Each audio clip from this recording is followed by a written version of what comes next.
problem of how do I get this in? Adding to a temporary structure, because the halach is on Shabbat. You can't. One of the malachot on Shabbat is you can't build on Shabbat. That's one of the malachot on Shabbat.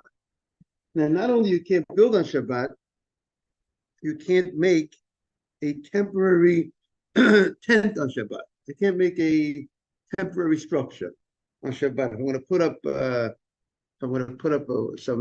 some sort of temporary structure with some sort of ceiling, some sort of covering. I'm not allowed to do that on Shabbat. I can't go ahead and take 4 poles on Shabbat and make a canopy on Shabbat. 4 poles and put some sort of cover, call it a roof, and why not? So as the Mishnah Berurah Chafetz Chaim explains, because making a tent is a tolda, is a subcategory of the prohibition of building, and the rabbis made a gzeirah. The rabbi said you can't make a temporary structure, but if you're going to build a temporary structure, you might come to build a what? Permanent structure. That's the rabbi, and so too the Chafetz Chaim says in Simon Shem Tizvav that one of the malachot on Shabbat is stira, soter, to destroy a building. There's a malacha you're not allowed to build a building, you're not allowed to destroy a building. There's a malacha you're not allowed to write on Shabbat, there's a malacha you're not allowed to erase on Shabbat. But the malacha, the prohibition of erasing is only if you're erasing, the Torah's prohibition is only if you're erasing for the purpose of writing. It has a purpose, not just to destroy. If you erase just to erase, you just destroy something. But if you erase with the intention, I wanted to rewrite it, I needed to clear the paper to write on it, then there was erasing for a purpose, and that would be the malacha. Similarly, breaking down a building only would be considered a malacha if you broke it down with the intent to rebuild. For the purpose, I need to knock down this building because I gotta expand. That would be the malacha. So taking apart the Rambam says, I can't take apart a temporary structure on Shabbat. Let's say you have on Shabbat this canopy, has this poles, and it has this roofing, this thing, this roof that has a covering. I can't dismantle it on Shabbat. But that's also the rabbis made it gzeirah. If you're going to dismantle a temporary structure, you might come to dismantle a permanent structure. So now the question is, our Gemara, the way Rashi explains, is it prohibited because I'm adding to a temporary structure? Because I already have the sukkah as a temporary structure.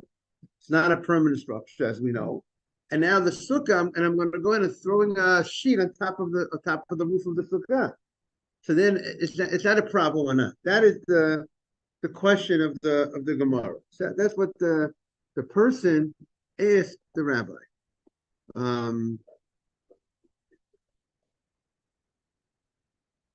I mean, because maybe the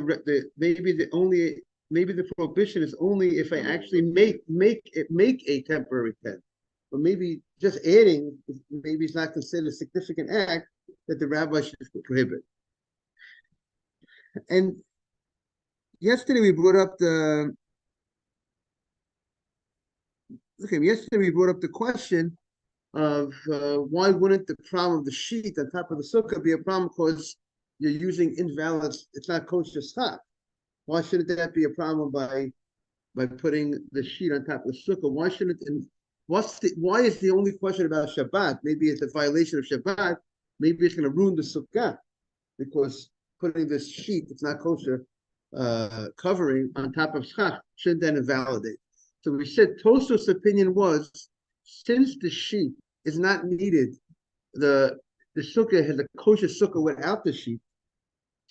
It's not that the sheet is going to create the shade for the sukkah. There's a proper schach that's covering the sukkah, so that sheet will not invalidate the sukkah. Just like if you have a kosher schach and you hang some Tosfos says you hang some noy sukkah decorations. Decorations are not kosher schach, but they don't invalidate the sukkah. because you have a kosher schach, you have a kosher covering for the sukkah. So Tosfos compares the sheet the same way the decoration would have out the sukkah. Tosfos early in the Masech compares the sheet. That's Tosfos' opinion.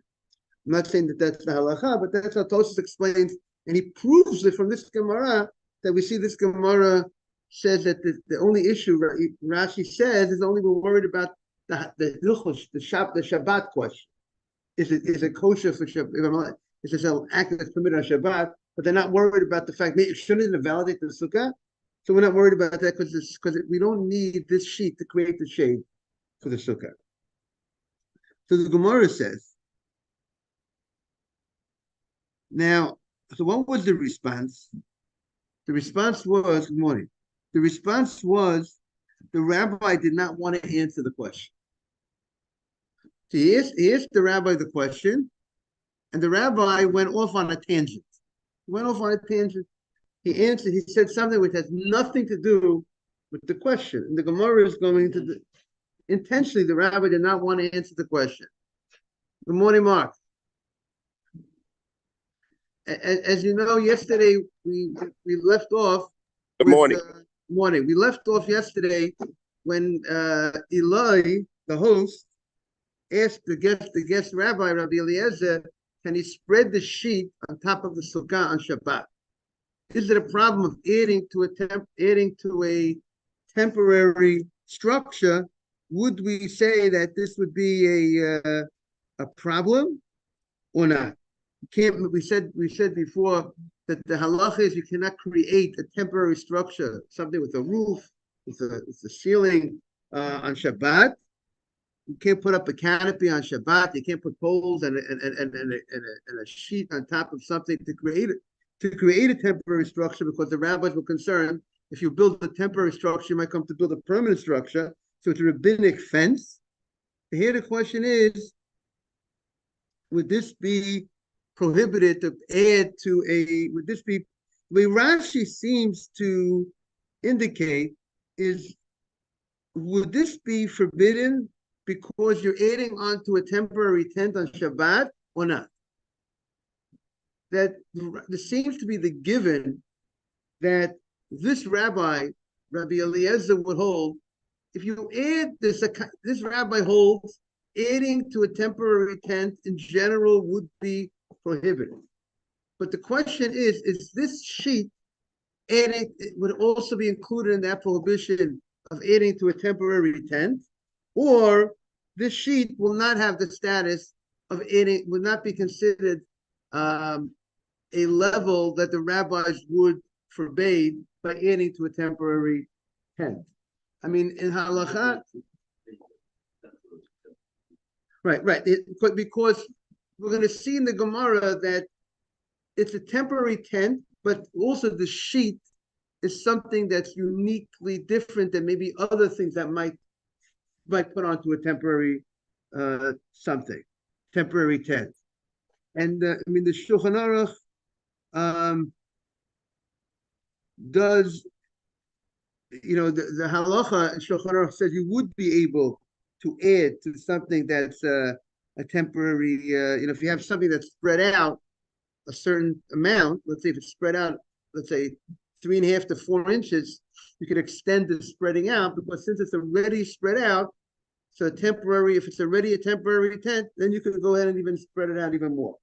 But this rabbi is of the opinion that you cannot add. We're going to see in the Gemara, he holds in general, you cannot add to a temporary tent. So now the question is, would this also be included in that prohibition? So let's see what happens, how the Gemara plays out. So he asks the question, can he spread the sheet over the tent? So what's the answer the rabbi gives? The rabbi gets off, he does not answer the question. What does he say? We're now on 27b4. He referred to Shabbat. Is this a problem or not? So Amalon, look at the top of the page of 27.4. He tells him, I want to tell you a fascinating, you asked me this question, I want to tell you a fascinating fact, a Jewish fact. Amalon, Ein lecha kol shevet v'shevet miYisrael shel hemid mimenu shofet. Every tribe in Israel produced a shofet. There was a judge that came from every tribe. that meaning it's not only a specific tribe. We know in general the kings are supposed to come from Yehuda. We have exception. We have from Shaul Hamelech came from Binyamin. But in general, the place that they're supposed to come from is from Yehuda. But when it came to a shofet, is to judge the people. It's like a chacham. Someone, if you're a chacham and you rise to become that leading shofet, there's no it's nothing to do with a particular tribe. It's not like a Kohen that has to come from the tribe of Levi. And the fact was that every tribe, every shevet Israel produced a shofet. And Rashi calls them the shofet that helped save the Jewish people.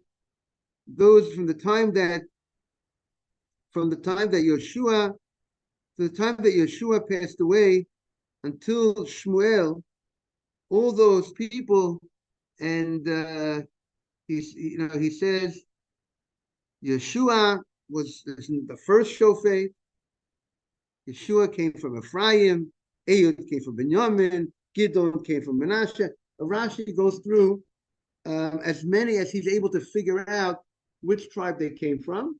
There's a few that Rashi said that he's not sure what the name of their tribe was, but the Gemara gives the fact that every tribe produced a shofet. That's Rabbi Eliezer's response to him. Now, when the Higia Chama Lachatzi Sukkah, originally that was the question. He asked the question when the sun just reached the sukkah, but now the sun continued moving, and the sun was reached half the sukkah. So now half the sukkah is now covered with the sun, and it's very hot. It's getting very hot. So the host asks the rabbi, repeats the question again. Mahu amalo mahu she'efros aleh sadin. Can I spread the sheet for I needed to protect you from the heat. Can I spread the sheet on top of the sukkah? Amalo, and then he said it. Then the rabbi gives there's another fact, which has nothing to do with the question.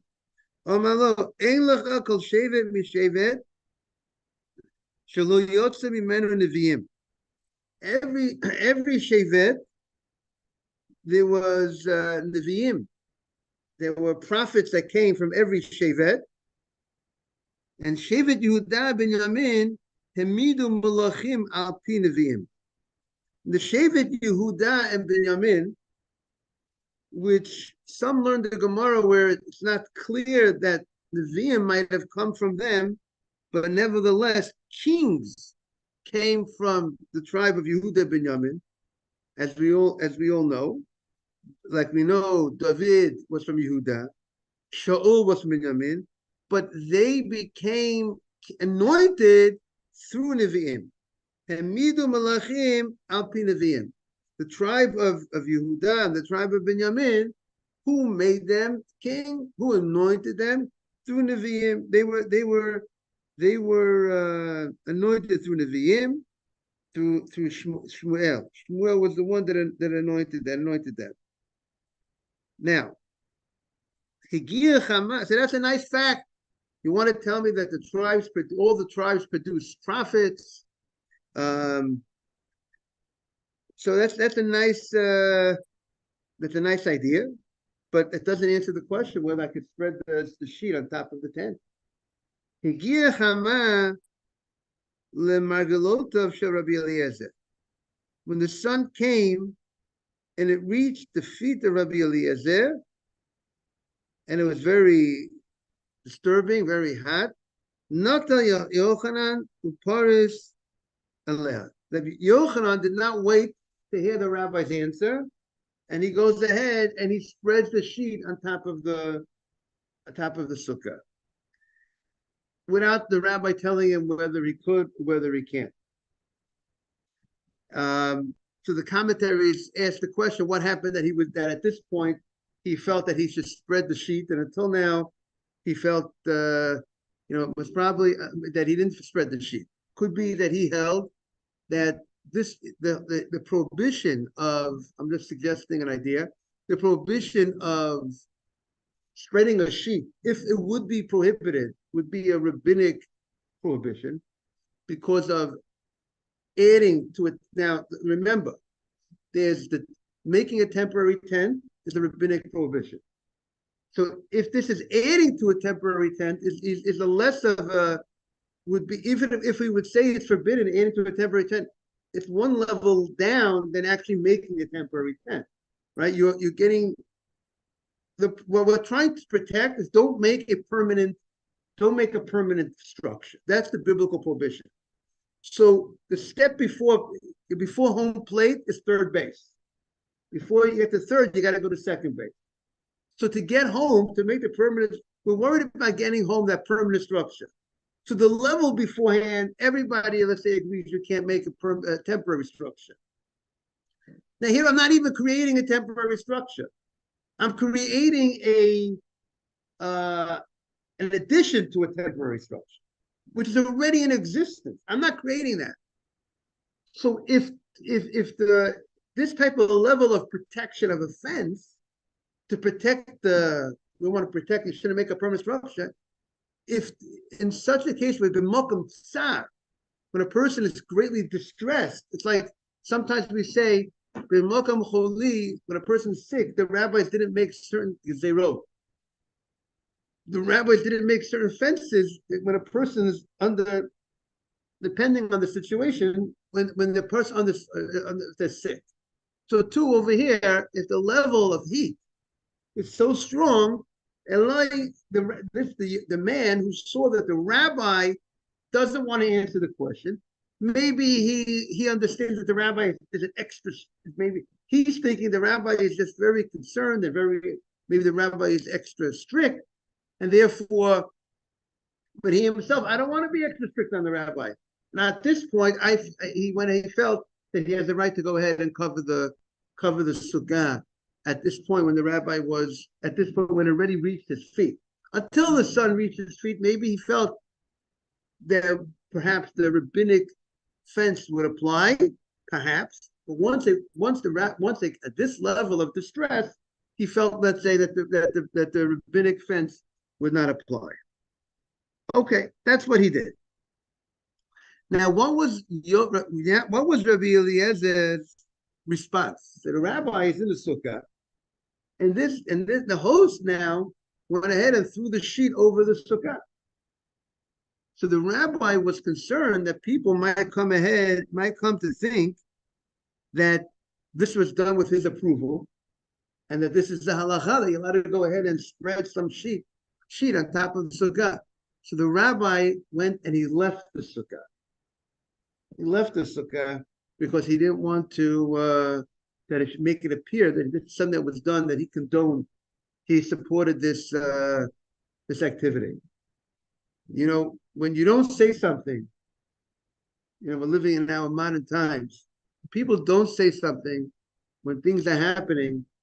In a certain sense, it's viewed as a condoning, right, Adam? It's condoning the activity when people don't say something. So you should know that Stephen Rappaport, his son wrote a very nice letter. Son is in Harvard, and his son wrote a letter. I mean, a nice letter. I mean, call it nice. I mean, it's well written, but he was talking about how the Harvard administration, nothing, no response, not calling out anything in the beginning, in the first few days. They're just not even mentioning Israel, not even mentioning the crimes, not even mentioning nothing. Just that level of not saying anything, it just is also a support of condoning the type of activity. So the Gemara says, Hifshu Rabbi Eliezer Talita Lachav. The Gemara was waiting for you. So Rabbi Eliezer picked up his garment, his cloak, and he moved it, picked it up, get ready, and he leaves. He goes out. Yosa, he left the sukkah. Rashi says, I mean, they say, why did he leave the sukkah? Because he didn't want he didn't want people. Rashi says he didn't want to permit the act, and since he didn't want to say that it's permitted, so he didn't want that his absence of saying anything, his remaining quiet, to appear to be an agreement to the act that was done of the spreading out of the sheep. But being quiet, someone does something in front of you and you're being quiet, it's as if you're accepting it. And that's what the rabbi said, I have to leave the sukkah because I can't be here in the sukkah. So the Gemara, the cloth on top of the sukkah. And he didn't want to answer the question. So now the Gemara says, why did he want to answer it? Now sometimes, well, bless you, if you're dealing with a person, maybe if you're dealing with a person that's person who asked the question was not really interested in the question, it was really wants to create trouble, and he wants to use what the rabbi said let's say a bad student. Is it because he felt that the person the rabbi answered the question? No, that wasn't the reason. It's not because that he didn't want to teach him Torah. It's not because of that. Rabbi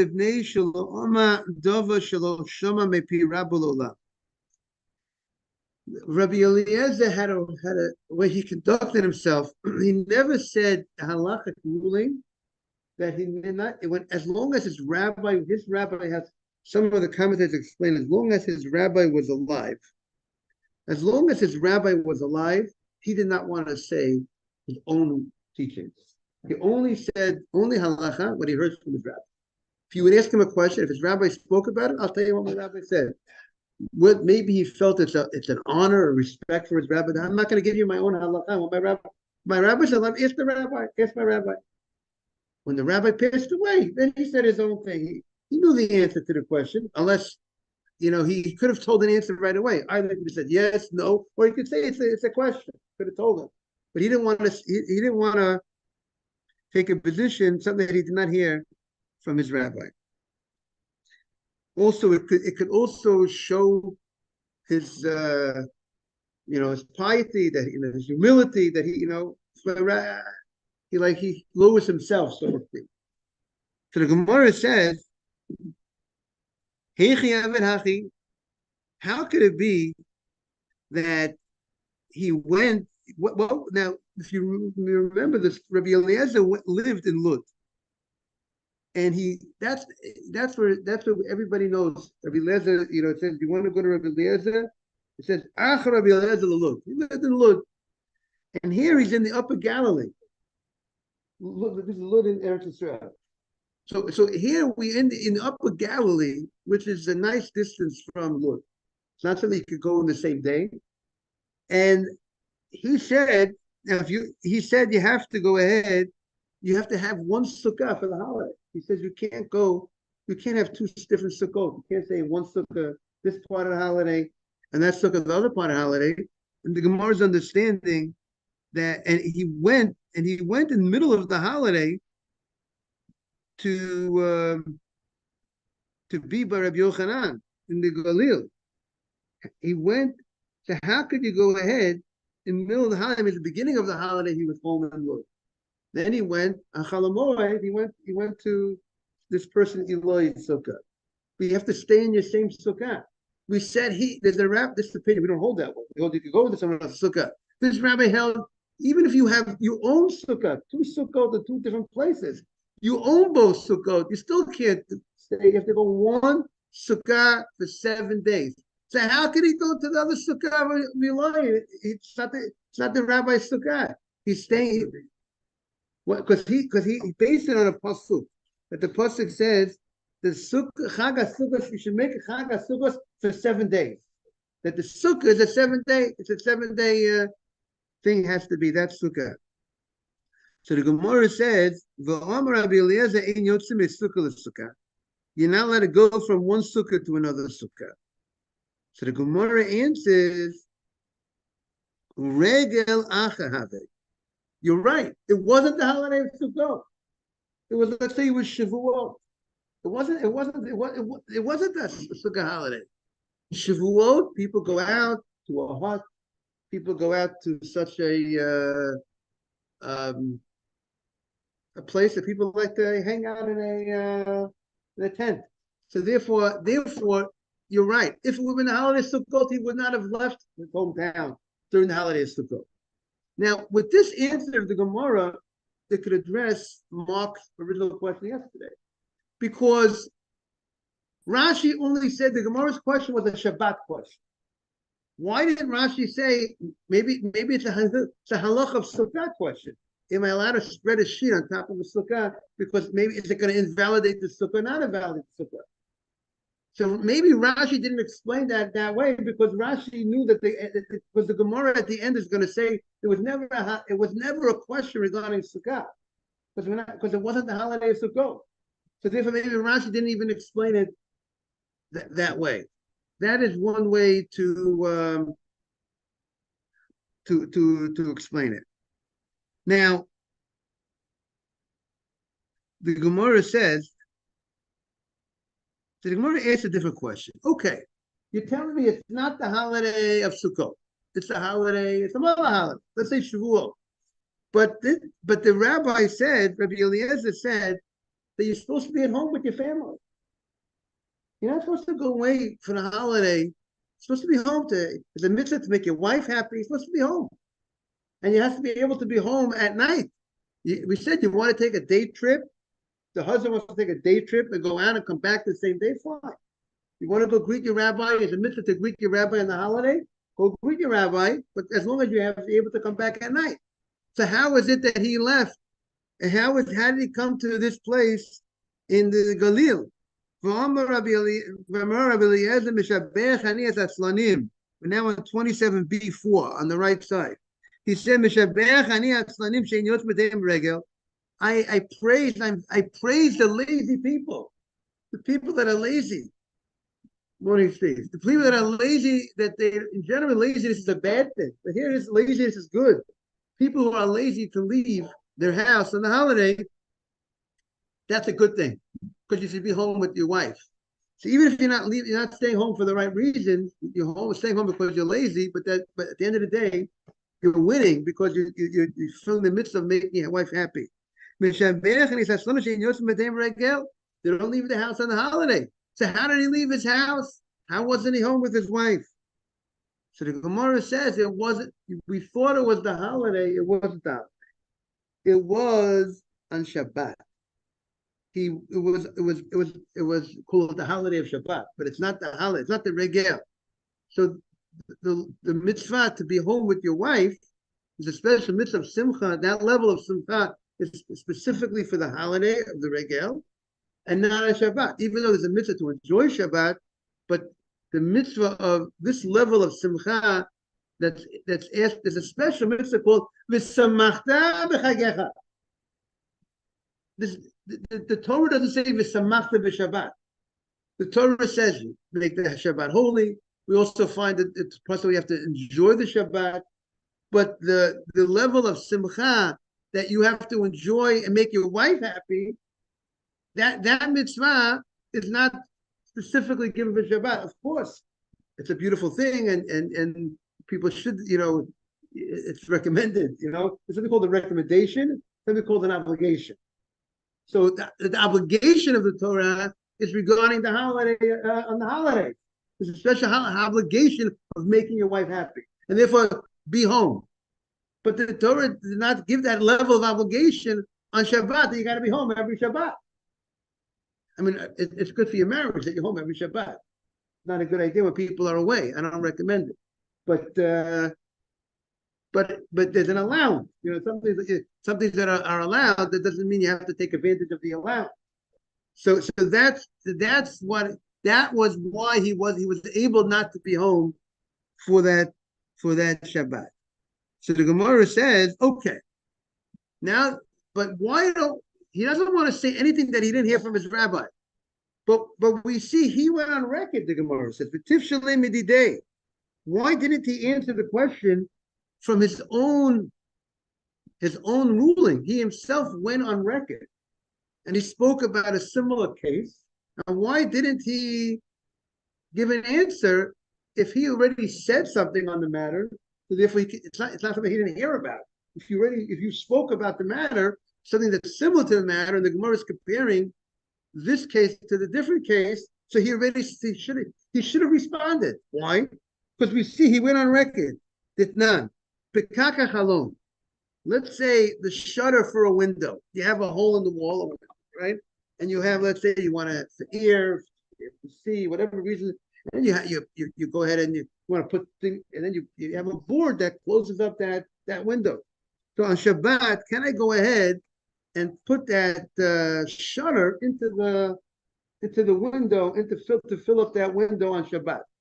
Am I like building? Is it similar to adding to some sort of structure? I have a structure. I have the house, and I go ahead and I'm placing a board in the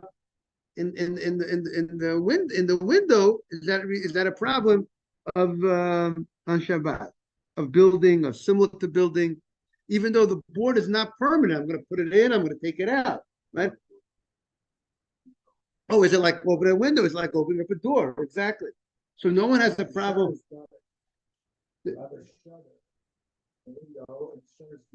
Very good. So Mr. Mark said a window is attached. A door is attached. And no one's going to say I can't open the door or close the door. So that's what they mean. You can't install a door. But what about if the door was not attached? Can I go ahead and could I just put it in? There's one thing it's called this thing, not even attach it, just to fill it. Let's say like a screen. To put in a screen that comes in and comes out. Right? It's not really attached. It's just placed inside.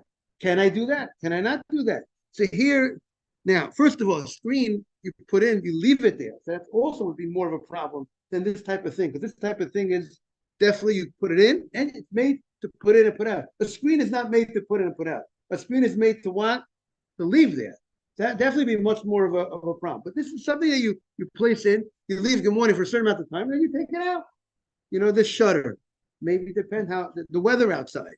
So Pekaka Chalon. So if you have this shutter, Rabbi Eliezer says, Bizman shekoshu v'tolui. He's very strict about this thing, the shutter. He says, if it's tied to the window, tied, similar to it's tied and it's hanging, but it's not dragging on the floor. It's like it's suspended above the ground. You see how it's closely connected to the area that you're going to be filling in. So he says if it's both tied and above the ground, if it's dragging on the ground, that would be too far away, too far removed from this window. But if it's above the ground, so then it's like we look at it like it's already part of this fixture. It's already there. It's similar to a door. If it's similar to a window poking a bowl, then you could go ahead and fill it in. The imlav ain't poking bowl. If it's not tied and both tied, whatever. If it's not both tied and suspended above the ground, then ain't poking. You cannot go ahead and fill it in, because then this is his opinion, because he says then it would be like adding on something resembling building of some sort, because you're putting you're putting in this window, this board on the Shabbat. However, Chachamim say bein kach or bein kach, even if it's not tied. Now the question is, what does the Chachamim say? Even if it's not, for sure the Chachamim are saying at least, even if it's not suspended off the ground, it's still, you don't need to have both tied and suspended off the ground. That's one way to learn the Gemara. The Chachamim say, poking a boat, you could go ahead and fill it up, even if it's dragging on the ground. Or there's another way to learn the Chachamim, even if it's not tied at all. You could go ahead and put in this shutter. We'll see tomorrow more about how to understand what's the Chacham's opinion. The Chachamim say either way, you could go ahead and put in this shutter, this board into the window. Do the Chachamim mean either way means whether it's tied or not tied? Whether it's tied at, I mean, it's like a board. When you what are the shutters today? What is it? But they're already attached. They're already attached. They're not. They're already some. But they're already attached in the build. They're already there already. So what do you really? They're the frame that you're just pulling it down or something, right? What are you doing? The Gemara here is talking about something like a board that you're just filling in a hole. Let's see more about our shutters. Okay, we'll continue tomorrow about more about the subject.